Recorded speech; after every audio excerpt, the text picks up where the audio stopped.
What's going on, guys, and welcome back to another episode of Club and Country. This is episode number 100, and today I do have a special video for you guys. Now, it's going to be around 45 to 50 minutes long, around that mark anyway, and we're going to see loads and loads of games. There's also going to be a live highlights game right at the end, and I really do hope you guys enjoy this super long episode. So, I want to say thank you straight away to all the support on the series. Really do appreciate it. Obviously, 100 episodes is an awful lot. There's still more to come as well, and to say thank you, I just thought I'd do a super long video and hopefully you guys will enjoy it. Regardless though, we start off with some transfer offers for some of our players, Perez, Ruben Blanco, and also one for Alvaro as well. Alvaro looks as though he is about to leave the club to Elche, and as you'll see in just a moment's time, he does actually get sold. I don't think it actually happens right before the game, we're just about to go into it, but it does happen anyway. Alvaro does end up going to Elche, and that does mean now that we only have one player in this Racing Santander team that has been here right from the beginning. Can you think about who that might be? It's actually David Concha.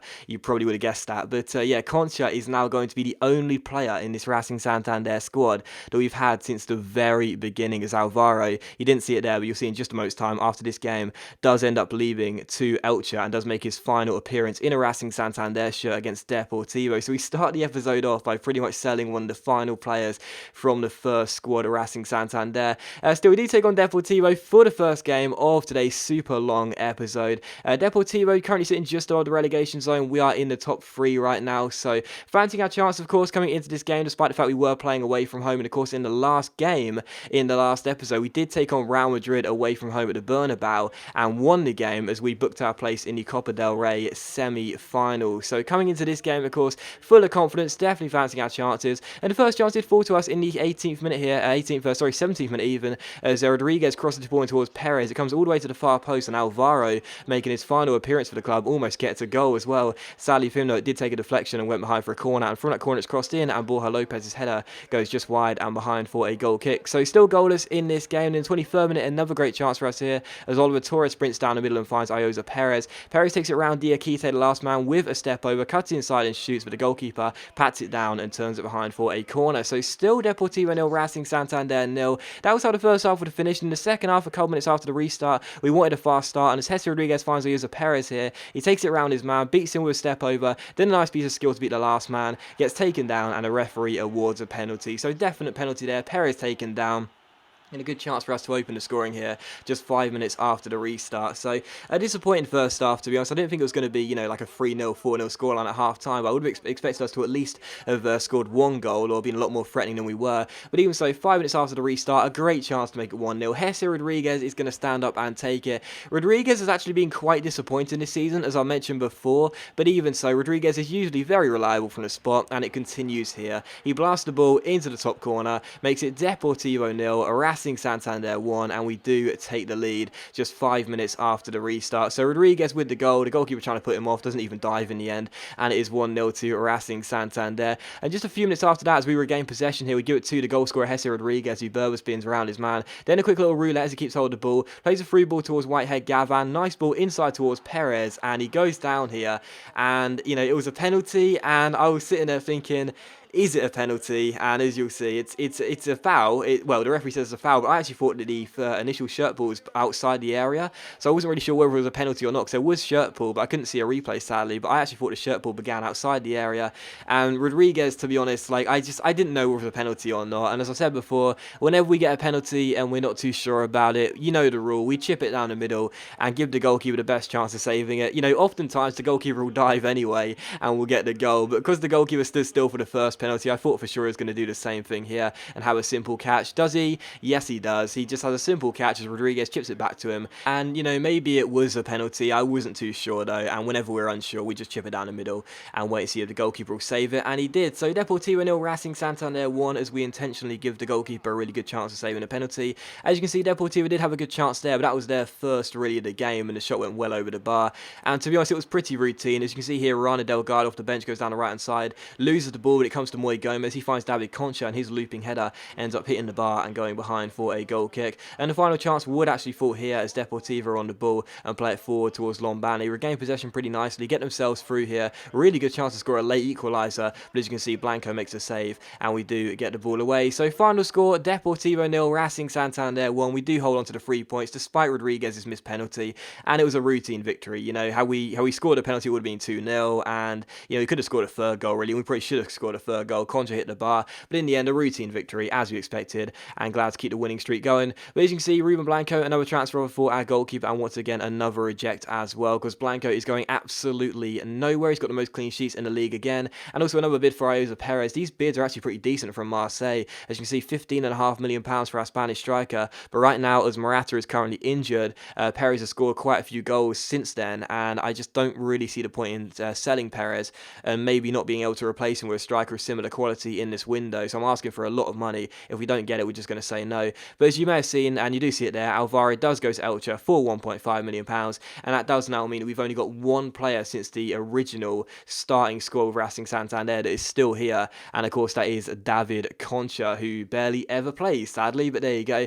Still, as you can see, Wolfsburg then coming for Perez, so our striker is currently in hot demand right now, and also a loan bid from Dortmund for Aymeric. And again, I don't know why this happens, but as I said many times before, I don't know why like those big clubs come in for fringe players, because they'll rarely ever play there, but I accepted it anyway, and there you go. So Aymeric goes to Dortmund on loan. As you can see, Marseille came back to us regarding Perez and said that the counter offer was too much, as did Wolfsburg, but they did say they give us £21 million for our striker, and £21 million for Perez is a pretty decent deal. Don't forget, we signed him for £4 million a couple of years ago, so that would be a very, very healthy profit of £17 million. But with Perez, like I said, he's the one who's scoring the goals right now since Morata's injury, and you know, I'm not sure whether we'll be able to replace him with a striker of similar class or a better overall in this January transfer window with the money we'd get for him. So I've been asking for a lot of money, and unless we get it, we're just going to keep Perez here, because I think it makes more sense. You know, I think it makes more sense to keep a player who's clearly in good goal scoring form, as opposed to selling him for, you know, yes, a decent deal and a lot more than what we paid for him,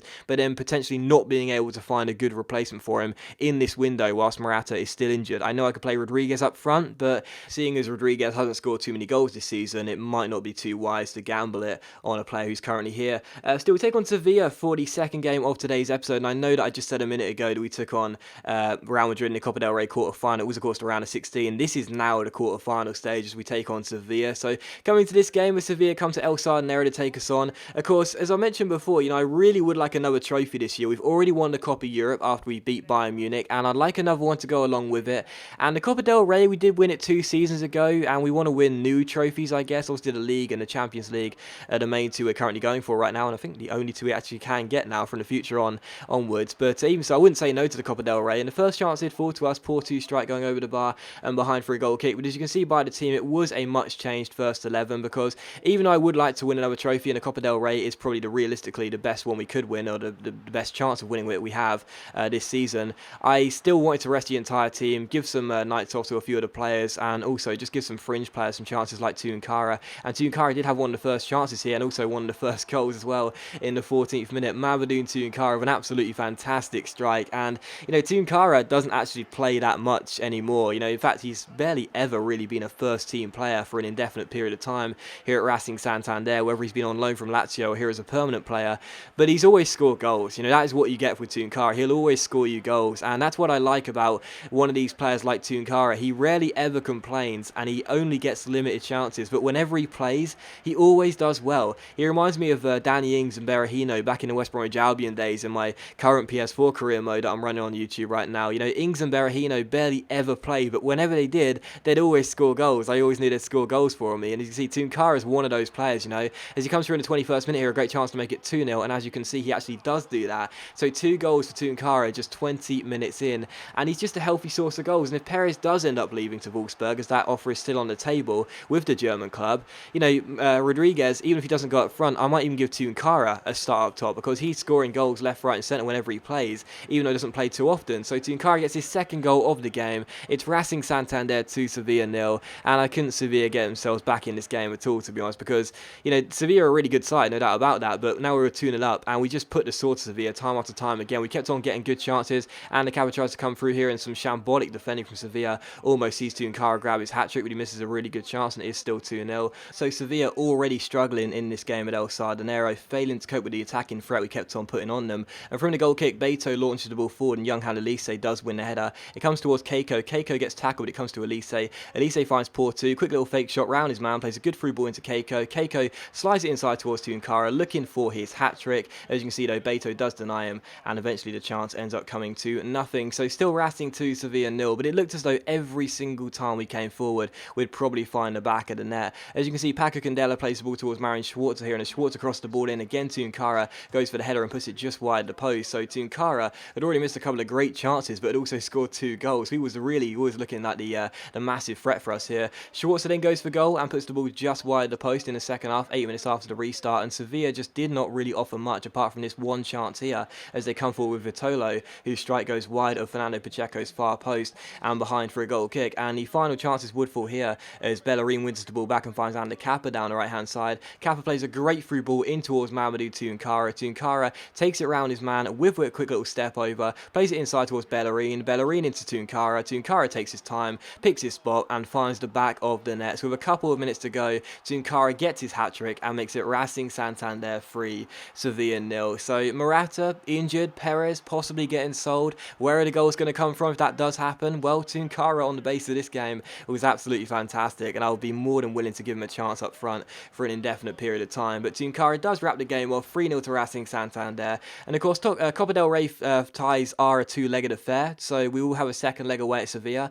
But if we play even just half as good as we did in this game, and if Sevilla play even just as half as bad as they did in this game, I'm pretty sure we'll win that one as well, because it was a really routine victory for us. Other than the one chance Sevilla had, it was very, very easy. But after the game, we did see that Wolfsburg came back to us regarding Perez, said they'd give us £21 million, and I was like, it's a really, really decent offer. It's £17 million more than he's worth, but I can't bring myself to sell him because I'm always worried that we'll have another injury. Maybe Rodriguez will get injured and then we'll be reliant on Tunkara to be our only striker for the rest of the season. So unless they give us £28 million, or I know that I could go out and sign a replacement for him, then I'd rather say no. Still, following that, we did put in a bid for Dani Carvajal of Real Madrid. The right back currently has his contract up at the end of the year, which means we can sign him on a pre-contract if we'd like to do so.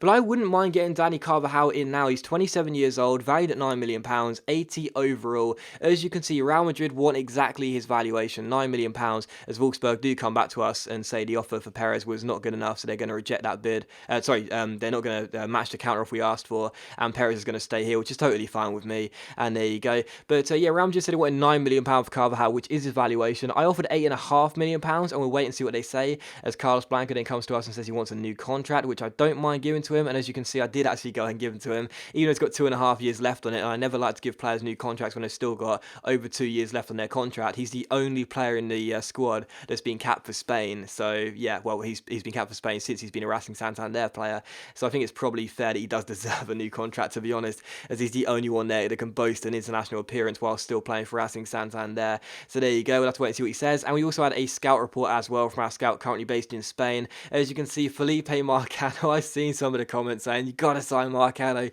you got to sign Marcano. So I said, all right, fair enough, Marcano's going to come in. I don't think he'll be ever as good as the original Felipe Marcano, but you never know, we'll have to wait and see.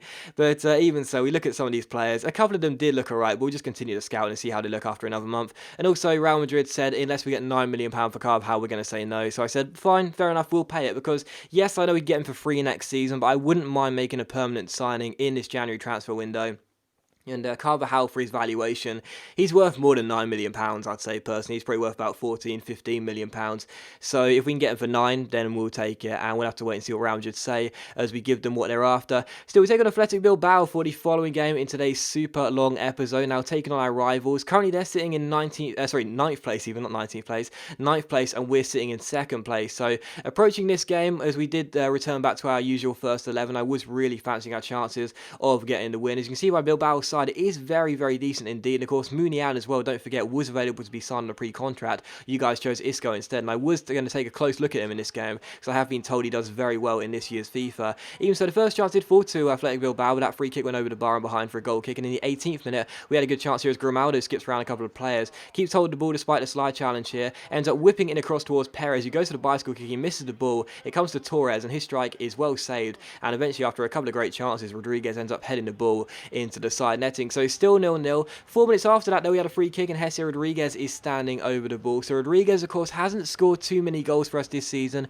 which is really disappointing because last year he was, by far our best player in the entire squad. But as you can see, he does score this free kick. It's a really, really nice attempt by Jesse Rodriguez. And, I'd like to think now that with Morata still injured and Perez still not guaranteed to be our first choice striker whilst he's injured, although he still probably will be, I'd like to think that Rodriguez is going to capitalise on that and show us that he does deserve to play up front. Because Rodriguez can play out wide, that's where we usually play him, but he has played up front for us a few times and done pretty well. So I'm still going to keep Perez as my main striker. If Rodriguez scores a couple more goals in quick succession, I'll definitely be thinking about playing Rodriguez as our number one striker whilst Morata is still sidelined with that injury. And it's a really nice free kick by Rodriguez. Again, the Wolves turn their back on it. I don't know whether you guys have noticed it this year, but I swear 80 to 90% of the time the AI defenders in the wall will never jump and always turn their back. It's really, really, really easy to score if you're close in and just get it over the wall and into that far corner. So Racing Santander won, Athletic Bilbao. It is Rodriguez with the goal, and in the 31st minute, a great chance to make it 2-0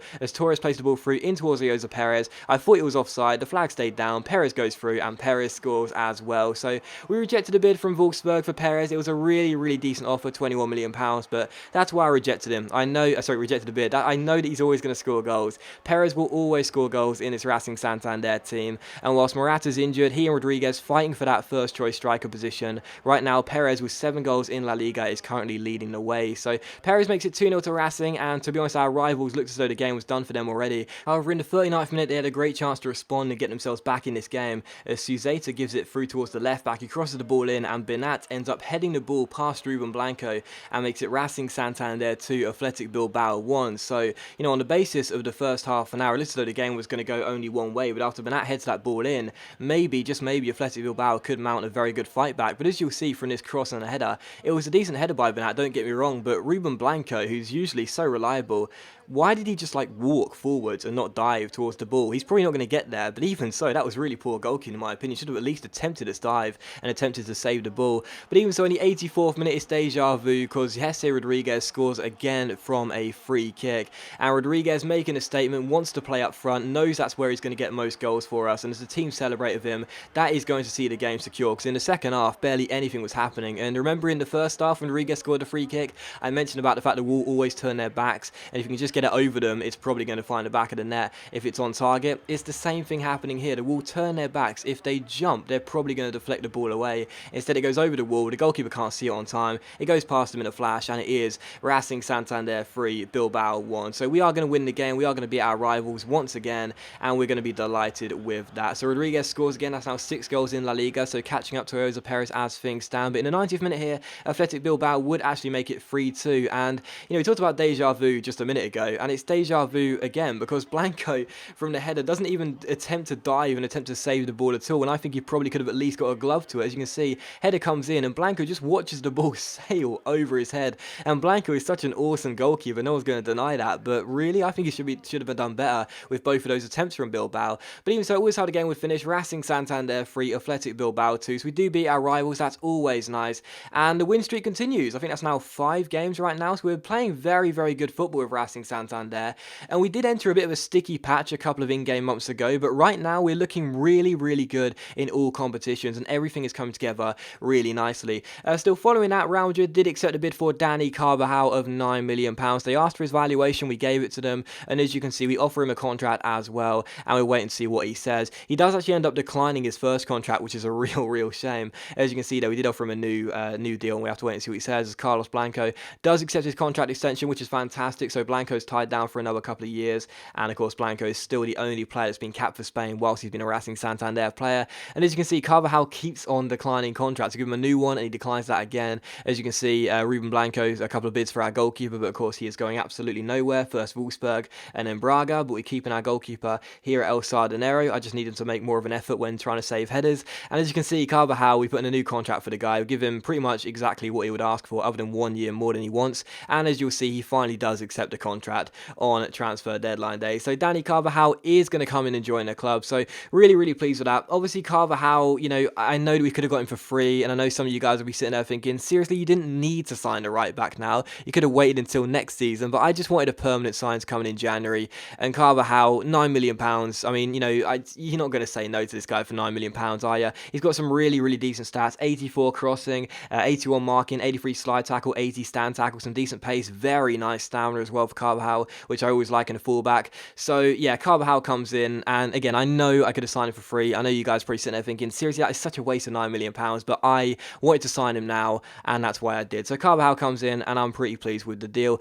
Still following that, we take on Sevilla for the second leg of the Copa del Rey quarter-final, and of course, winning the first leg by 3-0. Tunkara scoring a hat-trick. Of course, Tunkara would have to start this game, because there was no way I was going to bench him after a superb performance at El Sardinero. Coming to this game, honestly, once again, 11 changes made to the team. I couldn't see Sevilla mounting a fight back in this tie, so I felt really confident about chances, and the first chance would surprisingly fall to us in the 3rd minute. Unsurprising, I should say, as Concha finds Ander Kappa. Kappa takes it around his man, finds Whitehead Gavan, and Gavan almost gives us the opening goal of the game just 4 minutes in, but his shot does go wide and behind for a goal kick. So we had a good chance here, though, to get themselves back in the tie in the 19th minute as Lopez comes forward, but Pacheco makes a very good save and turns it behind for a corner. So good chance there for Sevilla to grab themselves a goal back in this tie, but the shot was well saved by our goalkeeper. And another great chance for them in the 28th minute as they cross the ball in towards Bakker at the far post, and his header goes over the bar and behind. So still Sevilla 0, Racing Santander 0, but Sevilla, as you can see in the first half, were actually playing better than us, which was a real surprise. I thought we were just going to turn up and dominate them like we did El Sardinero, despite using a weaker side, but to be honest, they were looking really good,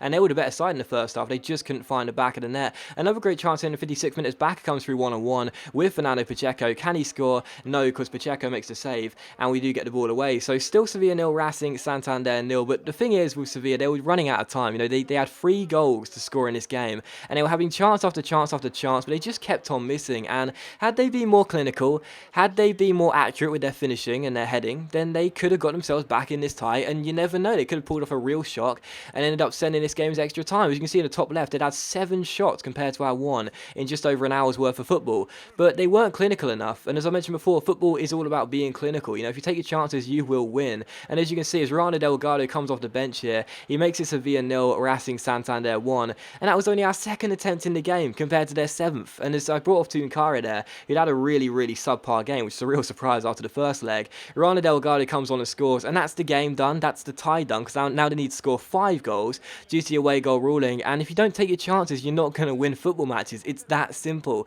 Sevilla could have actually shocked the footballing world in this game and potentially got themselves through to the next round had they been more clinical, but they just weren't. They just would not finish their chances. Sevilla 0, Racing Santander 1, and we are surely going through to the next round of the Copa del Rey. As you can see, I did go close there, but that header goes wide, the post and behind for a goal kick. And the final chance fell here in stoppage time as we had ourselves a free kick, and I didn't really know who to give it to because our free kick takers aren't the best in this team, but I decided to let the man on the ball take it, Correo Amado. And you know, we scored 2 goals against Bilbao, and the goalkeeper couldn't have been blamed for the free kicks, but free kicks this year, like, they're just so overpowered, aren't they? And goalkeepers are so severely underpowered. In a way, it's kind of nice, because last year I felt as though it was way too hard to score free kicks, but honestly, like, how on earth is the goalkeeper not dealing with that free kick? It's pretty much straight at him. It's from a really tight angle. The wall once again turned their backs, and what is he doing? What is Beto doing? I have no idea. And Correo Amado does score, and it was just ridiculous how easy that was, man. Seriously, like, what is the goalkeeper doing there? I have absolutely no idea. Still, Sevilla 0, Racing Santander 2. We were going through to the next round of Copa del Rey anyway. Everyone knew that. You know, even before the game, despite the fact Sevilla played really well in the first half, we were still going to be predicted to be going through. And we do win the game by 2 goals to 0, despite the fact Sevilla played better. And again, we took our chances. They didn't. That's why we go through to the semi-finals and they get knocked out. So we're into the Copa del Rey semi-finals. Delighted with that. And again, I would like to win another trophy this year. I was hoping for La Liga, but if we have to settle for the Copa del Rey, we'll take it.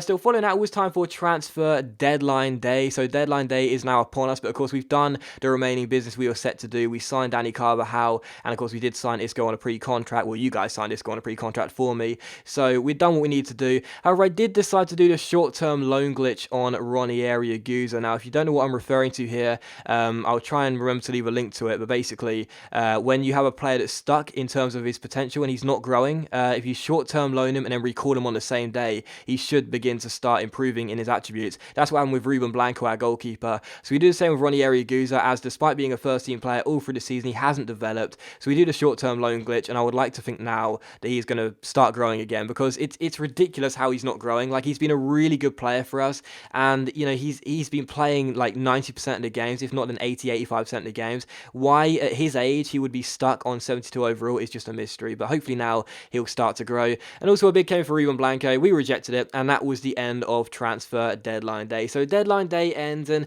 again, a boring deadline day. Other than a loan glitch, we didn't do anything, but we had no money, and we needed to, we did what we needed to do in this window. We really did. We sold on a couple of fringe players. We signed Isco on a pre-contract. Well, you guys signed Isco on a pre-contract, and I did the loan glitch on Aguza, and I also brought in Carvajal for £9 million. We did what we needed to do. The window ends, and there we go. So we're set with this squad until the summer, and as per usual, as soon as I end a transfer window, I already automatically start thinking about what I'm going to be doing in the next one. And to be honest, I really do like the team we've got right now, but I wouldn't be against signing a new goalkeeper. As much as we will love Ruben Blanco, I wouldn't be against signing a much better first team one like David De Gea, for example, but we'll have to wait and see. Even so, I like the squad right now. It's going along really nicely, and there's no reason why with this squad we couldn't, try and win La Liga, which is of course our main aim this year. Regardless, Perez then comes to us and says he wants to be sold in the next transfer window, as he says that he's constantly sitting on the sidelines and isn't happy. And I was like, what? You've been playing like almost every game since Morata's injury, but whatever. And we also have a squad report as well, and we can see how the players are currently doing, as well as a quick look at Rivalry Guza. As you'll see, he is now starting to grow in attributes. So as I mentioned before, if you guys ever have a player like this, a youngster who just isn't developing despite the fact you're giving him first team football, and he should be growing basically, do the short-term loan glitch like I just did a minute ago. Send him out on a short-term loan, recall him pretty much instantly, and he should start growing from the next squad report onwards. So Aguza hasn't gone up by a rating, but is starting to increase in some attributes, and I'd like to think now that Aguza's going to be fine, and he's just going to start growing again. And the irony is that he's probably not going to be a first-team player anymore, because now Carvajal's come in. I'm probably going to push Obiang to play central midfield in the holding midfield role with young Elise, and he's going to start growing now. He's actually been taken out of the first 11. It's just ridiculous how this game works somehow, isn't it? But even so, as you can see by the league table, we have got 16 games to go, and we are 3 points behind Barcelona right now. We've got 46 points. Barcelona have 49 points. In third place, Real Madrid have 43. Malaga in fourth have 42. Sevilla have 40. Atletico Madrid have 39. And I'd say those teams right there realistically could possibly and potentially win the title, but we'll have to wait and see. Also, look at the Copa del Rey draw. We have been drawn against Getafe in the semi-final, so I'm actually pretty pleased with that. We did avoid the big team Barcelona, so I'm not going to be too arrogant about chances, but I definitely think we've got a really good opportunity of getting ourselves through to another final in this series.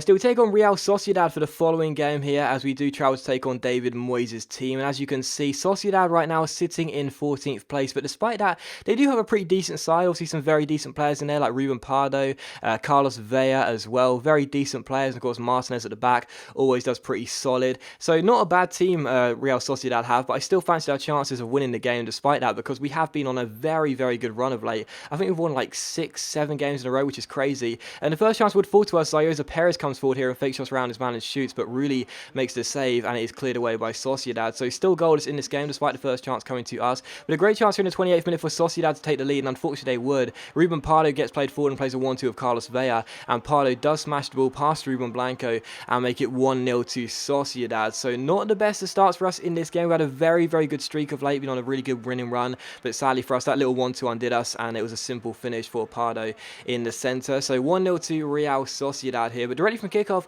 we try to respond as Oliver Torres finds Younghan Elise, who plays it out wide towards our left back Grimaldo. Grimaldo keeps holding the ball here and turns his man, gets himself through the centre of the park, keeps on going, keeps on going, keeps on going, rides a quick little lunge there, plays it out wide towards Zayoza Perez, Perez to Obiang, Obiang to Elise. We keep holding the ball, nice passing here. Elise takes it around his man with the fake shot, plays it inside towards Grimaldo, and Grimaldo scores to make it Sociedad 1, Racing Santander 1, and we're back on level terms directly from kickoff. And I think as well, this might be the first ever goal scored by Grimaldo. I might be wrong. If I am wrong, feel free to let me know, but I don't remember our left back scoring for us since this goal. Has he? I don't remember it, but Grimaldo scores anyway, and it is 1-1 here. So we reply and respond directly from kickoff after Sociedad get themselves in front, and yeah, I'm pretty sure that is our first goal for our left back in a Racing Santander jersey. A few minutes later, though, a great chance to make it 2-1 as Paco Candela turns his man down the left-hand side with a quick little fake shot, gets himself inside the area and drills in the cross, picks out Perez, but really makes a great save, and Torres can't turn in the rebound. So still 1-1 in this game. In the 45th minute on stroke of half-time, Sociedad almost get themselves back in front with a really odd cross, which turned into a shot here. It almost lobbed Ruben Blanco and went into the back of the net. Thankfully for us, though, it did go just over the bar and behind for a goal kick. So still Sociedad 1, Racing Santander 1. He had another good chance here just 5 minutes after the restart, but his shot goes over the bar and harmlessly behind for a goal kick. So still 1-1 in this game, and from that goal kick we do pass out from the back. Danny Carvajal making his full debut finds Jesse Rodriguez, the two former Real Madrid men link up. He finds Oliver Torres, and Torres plays a great ball through towards Ayoza Perez. Perez with a nice little first touch here, takes it round his man with a quick little fake shot, gets himself inside the area to shoot, but Rulli makes the save, and the follow-up shot is also comfortably dealt with by the goalkeeper and eventually cleared away. So still Sociedad 1, Racing Santander 1, but with 8 minutes to go, a great chance for us to make it 2-1 here as Jesse Rodriguez body feints around his man, keeps on going, then a quick little step over, gets himself inside. Really good run by Rodriguez, but sadly gets tackled. However, Carvajal goes to cross the ball, and eventually it's cleared away, but not fully dealt with. Rana Delgado flicks the header on. It comes to Paco Candela, and Dingwall Paco Candela with 6 minutes to go makes it Racing Santander 2, Real Sociedad 1, or Sociedad 1, Santander 2, I should say. And the youngster makes it 2-1 to us, and we are surely going to keep the win streak alive with a late winner here through our number 24. So Paco Candela gets the goal. Terrible defending from Sociedad. The clearance went into his own area. Rana Delgado flicked it on, and Paco Candela makes the run and just could not miss the one-on-one. So Dingwall Paco Candela still a first choice left winger. Obviously I did debate the possibility of signing Ika Munian in the January transfer window as his contract was up, but instead I decided to keep on going with Paco Candela and sign Carvajal instead on a permanent deal. And you know, Paco Candela, he's a 74 overall left winger. He's not the best of players, but he's still so young. He's got the potential to be special, and he scored a couple of key goals for us in this series, and that's one there. So we do win the game by 2-1, keep the win streak alive. Very pleased with that. And following that, we also saw that Uruguay came into us and asked us to manage our nation, but of course we said no before we took on Getafe here in the Copa del Rey semi-final first leg. Now, of course, you saw both legs in the quarter-final against Sevilla. We won them both. We won the first one by 3-0, and the second one, which was played away from home, by 2-0. So coming into this game, of course, right now, Barcelona won their first leg against Sevilla by Celta Vigo even, by 2-0. So coming into this game against Getafe, a really good chance for us to get through to a final in this season. But would I play any first team players? No, I wouldn't, because even though we are getting closer and closer to another final with Racing Santander, I'm still going to stay loyal to those fringe players that have been performing, like Tunkara. Porto's been playing pretty well in these games as well, so is Keiko, and giving those players chances in these games, even though we are getting into the higher rounds of the competition. So we take on Getafe. The first chance fell to us, but Tunkara's shot was well saved by the goalkeeper. And in the 17th minute here, Diaz Miguel crossed the ball towards Albrahim at the far post, and his header is well saved by Gaita and turned behind for a corner. So still goalless in this game, but both early chances coming to us. And from the resulting corner, Moy Gomez ends up swinging the ball into the centre, looking for the big man Albentosa, and his header goes just wide the post and behind for a goal kick. So still Getafe 0, Racing Santander 0, but all the early chances coming to us. A good chance here though for Getafe, the home side, in the 29th minute as they get themselves inside the area, but the shot taken is straight at Pacheco, who makes a pretty decent save, and we get the ball away. So still goals. In the 38th minute, we win the ball here with Albrahim. Albrahim slides it through towards Tunkara. He scored 3 goals against Sevilla, and he's going through there to surely make it 1-0, but he gets taken down just outside the area, and the referee gives a straight red card to this Getafe player. And I had to say, at first, I was almost certain it was a penalty, but unfortunately for us, it was actually a free kick, and sadly for us, we did actually waste a free kick and put it straight into the wall. But even so, as Tunkara gets taken down there, I was almost certain that challenge happened inside the area, and I thought it should have been a definite penalty. Unfortunately not though, but at least we got a red card for a Getafe player, and the opposite team are down to 10 men, but it was a free kick, as you can see. Sadly though, we did waste it, went straight into the wall, and it was still 0-0. In the 51st minute though, the score still goalless. Getafe still down to 10 men, obviously. A great chance for us to make it 1-0 as Kappa gets himself inside the area and shoots, but the goalkeeper Gaita single-handedly keeping Getafe in this game, keeps the score goalless, and it is still 0-0. And from the corner it's crossed in, and finally the deadlock is broken as well. Yoshinio Rubinho, who came on at half-time, does make it Getafe 0, Racing Santander 1. And you know, to be honest, I would have been absolutely livid had we not won this game, because with Getafe down to 10 men, pretty much all the chances were coming to us. You know, we should have at least scored a goal by now. It took us until the 82nd minute to finally break the deadlock. Rubinho comes off the bench, makes it Getafe 0, Racing Santander 1, and surely now we are going to get the result we need going into the second leg. But in the 90th minute, a great chance to put the icing on the cake. Correo Amado plays it out wide towards Tunkara. The pair play a quick 1-2. He goes through the right-hand side. Great chance to make it 2-0. Gets past his man and shoots, and the goalkeeper makes a great save and turns it behind for a corner. So if it wasn't for Gaita, Getafe would have been 3, possibly 4 goals down in this game. But from the corner, Porto crosses the ball in, looks for Rubinho, and I thought thought Yoshino Rubinho had scored 2 headers from corners coming off the bench, but actually this goal is an own goal by a Getafe defender. He heads it past his own goalkeeper Gaita into the back of his own net, and it is going to be Getafe 0, Racing Santander 2. But even so, Rubinho got involved in the build-up there, I guess you could say, and was looking really good when he came on at half-time. So final score was Getafe 0, Racing Santander 2, a Rubinho goal and an Escudero own goal. Sees us get the result, and of course, you know, we expect to win the game regardless, and once Getafe went down to 10 men, it was going to be pretty routine for us, and it was, to be honest. After they went down to 10 men, they didn't really know what to do, and of course, there is a second leg at El Sardinero. That's going to be the live game you'll see right at the end of this episode, but with the win streak we've been on right now, with a 2-goal advantage coming into the game, I really can't see it going any other way than another Racing Santander victory, to be honest. We've been on an incredible run of form. We haven't lost the game for absolutely ages. And yeah, I'm definitely fancying our chance of booking our place into the Copa del Rey final. Of course, that will be the final game of today's episode, which you'll see in just a moment's time. And it is going to be a live highlights game. But the final post-commentary game, finally, God, this is really hurting my throat right now, is against Villarreal. We take on Villarreal for the final game of the post-commentary part of this episode. Villarreal come and takes on here at El Sardinero. Villarreal, a very decent side, but never really seem to do very well in the game. Not too sure why that is. There are some good players, though, including Clint Dempsey now playing for Villarreal. How about that? Of course, Jonathan Dos Santos does pretty well in career mode too. So taking on Villarreal, knew it wasn't going to be easy despite our fantastic win streak of late, and the first chance would fall to the away side too, as Clint Dempsey finds Luciano Vieto, but his strike goes just wide of the post and behind for a goal kick. He scored a superb goal in the reverse fixture, but couldn't keep that shot on target, so still 0-0. From this corner in the 22nd minute, Paco Candela goes close, but his header goes over the bar and behind for a goal kick, and in the 47th minute here, a great chance to make it 1-0. Carlos Blanco finds Oliver Torres. Torres back heels it towards Perez. Perez plays it back inside towards Oliver Torres. 1-on-1, and yeah, Torres really should have scored that chance, didn't he? But sadly for me, I put the shot wide and behind for a goal kick. One of the final chances fell here in 57th minute as Vieto comes forward here again. Luciano Vieto looking like the danger man for Villarreal, but his shot goes over the bar and behind for a goal kick. And the final chance fell in the 89th minute, as Raul Sousa Pena finds Perez. Perez inside towards Luciano Vieto. Vieto turns his man, keeps on going, finds Moreno. Moreno shoots, but Blanco makes the save, and we get the ball away. So final score, Racing Santander 0, Villarreal 0. Sadly for us, we can't keep the win streak going, but we do keep the unbeaten streak alive, and I guess that's better than nothing. But that is going to end the post-commentary part of this episode, so thank you very much for 100 episode, guys. Really hope you have enjoyed the episode so far, and I also hope you enjoyed the live highlights game against Getafe in the Copa del Rey semi-final second leg, which is coming up for you right now. Okay, guys, so welcome to the live highlights part of episode number 100. It is, of course, going to be the Copa del Rey semi-final second leg against Getafe at El Sardinero. We won the first leg by 2-0, so coming into this game, all we need to do is make sure we don't lose by 2 or more goals to ensure that we will be going through to the Copa del Rey final. And as you can see by the team, it is going to be a much changed side. In fact, what I'm going to do is I'm going to quickly edit this team now and change the entire first 11. So I'll be back in just a second once I've done that. And here we are, so that didn't really take too long. But yeah, this is the first 11 I'm going to be using. It is going to be a much changed side, changing the entire team. Because, quite frankly, you know, we won the first leg by 2-0, and, you know, I really don't think that we're going to struggle too much in this game. And that's no disrespect to Getafe, but I really can't see us, you know, I just can't see Getafe doing too much in this game, to be honest.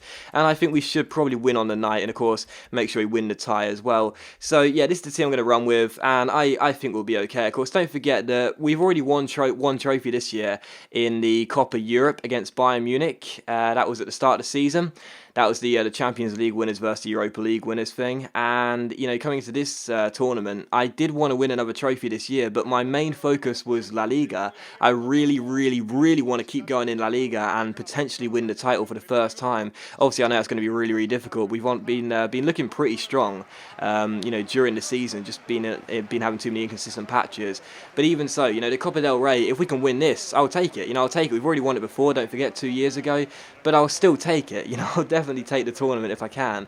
So, you know, I will, whatever happens, if we do make it to the final, I will play a very strong side in the final. But for this semi-final second leg tie, I just don't feel the need to. You know, I really don't. Obviously, now I've said that, we're probably going to lose the game 3-0, and that'll be hilarious. But no, I'm pretty sure we'll be okay. But we'll have to wait and see. Still, as I've been mentioning probably throughout the episode, I want to say a big thank you to everyone that's been watching the series. 100 episodes is an awful lot to make, and I really do appreciate the support you guys give me on the series. As I mentioned before, I know the series doesn't get as many views as obviously Career Mode is my dominant series, and even My Player tends to do a bit better sometimes, but you know, it's still a series I really enjoy making, and there's still an awful lot of you out there that really enjoy this series as well. It doesn't seem to be, it's not like a series which has already run out of steam, you know, because there's still so much to do. I mean, we're not even a Spain manager yet, and that's like half the point of the series, you know. So there's still so much to do with Racing Santander. I still want to win the league title. I still want to win the Champions League before we end. So there's still so much to do. So I want to say thank you to everyone that's still offering support on the series. As per usual, if you can help my channel out by leaving a like, you don't have to if you don't want to, but I really do appreciate it, and it does mean a lot to me. So yeah, it's been an awesome series to run, and I don't plan to end it at least anytime soon. Obviously, it won't go on for forever, obviously, but I'd imagine we've still got a couple good seasons left in us here at Racing Santander at El Sardinero, but we'll have to wait and see anyway. Anyway, Copa del Rey semi-final, second leg. All we need to do is make sure we don't lose by more than one goal, and we're going through to the final, so let's hope we can do it. No chances inside the first 18 minutes. Pretty poor opening to the game, but it doesn't really bother me too much, to be honest. I don't really need to worry about it. Getafe have had just as much of the ball as we have, but it's not really too much of a worry for me right now. They're not doing anything with the ball. Now I've said that, they're probably going to score, aren't they? Here's Martin Mendez. Tries to cross it. It's blocked. It's going to come down inside the area, and still a chance, and the shot comes in, and they do put it just wide of the post. I don't know why, but whenever I do live games, I never feel like I do well, you know. I feel like I'm always worried about the commentary I'm doing, and that's just not helpful, obviously, because you're getting anxious and nervous, and I just don't know. I just do not do well on live commentaries at all. I mean, some games I do alright, but there are others where I struggle to get going, and then I just get really worried that my commentary is really boring because there's not much action to report, and I never really know what to do to change that, to be honest. Anyway, here's Andy Kappa. Now Rubinho. Good chance on a break here, actually, because Rubinho going to slide it through towards Tunkara. That's a terrible challenge, but Tunkara, play on, mate. This is a chance to make it 1-0. Quick little step over inside Tunkara, surely for 1-0. There it is. 1-0 Racing Santander. Tunkara with the goal, and that's been our first attempt in the entire game. I've done really nothing. To be honest, I've barely kept hold of the ball. It's been an awful first half from me, but it doesn't matter because we're 1-0 up. Tunkara scores. Getafe now must score 3 goals on the night. Can't see it happening. Not going to say we're guaranteed to be in the Copa del Rey final, but it's going to take a bit of a meltdown from us. 1-0 Racing. Tunkara with a goal. And yeah, fantastic start. Well, not a fantastic start, but a fantastic way to end the first half after a very poor beginning to this game. Okay, so half-time, it's 1-0 to Racing Santander. Honestly, one of the worst first halves I've ever played. We've had one shot and we've scored it. Getafe have done very little themselves, to be honest. It's been a pretty poor first half, but, you know, we probably predicted it, to be honest. We don't really need to worry about it too much. It's been comfortable for me to just pass the ball around, try and suck the life out of the game, and funny enough, that's exactly what we've done. So no Neil Reid to worry. It may not have been the most entertaining of first halves, and for that I apologise, but Getafe have had a 96% pass accuracy. I failed to intercept them too many times, as much as I would have liked to have done, but you know, we're 1-0 up. That's all we need to do right now, so let's just regain possession of the ball. We're doing enough, and hopefully we'll be okay in the second half as well. Mendes picks it up, good chance here, lovely ball, and the shot comes in. It's put wide. If Getafe want to get themselves back in this tie, they have to take those chances because they're not going to get many. That was a good opportunity, got themselves inside, but couldn't take it. Schwarzer to Al-Brahim, and let's crossfield that towards Diaz Miguel. He's got a man out wide in under Kappa. Kappa cuts onto his left and finds Tunkara, and that's a simple pass to Portu. Portu's the man who can pass the ball and create something if he needs to, but I don't feel the need to. Like, I really don't. I just look at how deep the Getafe line is right now. It's just so easy just to regain possession and not worry about really going full throttle. Let's cross that ball towards Rubinho, and it is 2-0, and they've made it so easy. Like, they've just made it so easy. It's 2-0 to Racing Santander. Yoshinio Rubinho getting the goal. And it's just been so easy. Getafe, it's almost like they just came into this game knowing they weren't going to be able to handle the task ahead of them. It's 2-0 now, Rubinho with the goal, and now I can say for sure we're through to the Copa del Rey final, and we're delighted about it. I'm probably not sounding very enthusiastic or anything, but it's because I fully expected this before the game, and it's been exactly how I imagined. Pretty comfortable, pretty routine. Racing Santander 2, Getafe 0. We're going through to the final. So Rubinho has scored 1 goal in this game. Can he get his second from this free kick? Good chance. And the wall is going to be set. I'm going to try and curl it into that top corner with Rubinho. 28 yards out. Come on, Rubinho. Goal Goal, goal. I called it whilst the ball was in midair. I knew it was going to go in. It was just too easy. I could see it from a mile away. As soon as I struck that ball, I knew it was going in. And the reason being is because free kicks on this game are so overpowered. But I don't know why, but you'll notice this on the replay. The wall barely ever jumped. And if the wall jumped there, maybe they might not get it, but I'm pretty sure they might deflect the ball or something. But the wall never jump. All you got to do is put it on target and get it over the wall, and you'll probably score, because the goalkeepers seem to be underpowered this year from free kicks. But Rubinho does make it 3-0. I'm pretty pleased to score a nice free kick in episode 100, if nothing else. And Rubinho does get his second goal of the game, but it's just too routine, man. Just too routine. Racing 3, Getafe 0, and we've known it for a while now. We're going through to the final, and that's fantastic. And there is the full-time whistle. So Racing Santander 3, Getafe 0. We are through to another final in the series. Get in. We'll be taking on Barcelona in the Copa del Rey final. Absolutely delighted about that. And as I predicted before the game, during the game, it was going to be a routine game for us. I really did feel that way, and that's exactly how it went. So final score, Racing Santander 3, Getafe 0. On aggregate, it did finish 5-0 to Racing Santander. And as you can see, we had 4 shots, 4 of them were on target, and only 1 didn't result in a goal. We had more possession, they had a bit of pass accuracy, but to be honest, it didn't really matter because I knew they weren't going to carve out too many chances, and they didn't. So there we go, Racing 3, Getafe 0.